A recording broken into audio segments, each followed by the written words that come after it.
பல்லின மக்கள் பல்வேறு கலாச்சாரம், விதவிதமான மொழிகள், வகை வகையான உணவு வகைகள், செழித்து கிடக்கும் இயற்கையின் அதிசயங்கள் எல்லாவற்றுக்கும் மேல் இனங்களுக்கு இடையிலான ஒற்றுமை மற்றும் நல்லிணக்கம் என இவைதான் உலகம் நம் மலேசியாவை கொண்டாட காரணிகளாக இருக்கின்றன.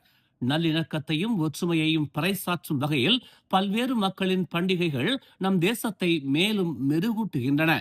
அந்த வகையில் கிறிஸ்தவ பெருமக்களின் உன்னத திருநாளான இந்த கிறிஸ்துமஸ் நன்னாள் நம் தேசத்தின் கோலாகல விழாவாக இன்று கொண்டாடப்படுவதில் தாம் மகிழ்வதாகவும், பல்லின உறவுகளும் அதில் பங்கேற்று மகிழ்வதில் தாம் பெருமை கொள்வதாகவும் ஓம்ஸ் அறவாரிய தலைவரும் மலேசிய அரிமா சங்கத்தின் தோற்றுநருமான ஓம்ஸ் ப தியாகராஜன் தமது கிறிஸ்துமஸ் வாழ்த்துச் செய்தியில் தெரிவித்துள்ளார். நல்லிணக்கத்தோடு ஒருவருக்கொருவரின் புரிதலில் செழித்தோங்கும் இந்த தேசம் மென்மேலும் சிறந்து விளங்கவும், மக்களின் தேவைகள் நிறைவேறி மகிழ்ச்சி பெருகவும் தாம் இறைவனை பிரார்த்திப்பதாகவும் கிறிஸ்தவ பெருமக்கள் அனைவருக்கும் தமது கிறிஸ்துமஸ் வாழ்த்துகள் என்றும் அவர் தமது வாழ்த்துச் செய்தியில் தெரிவித்துள்ளார். மேலும் செய்திகளை தெரிந்து கொள்ள தமிழ் மலர் இணையதளம், தமிழ் மலர் செயலி மற்றும் மலர் டிவி யூடியூப் சேனலை வலம் வாருங்கள்.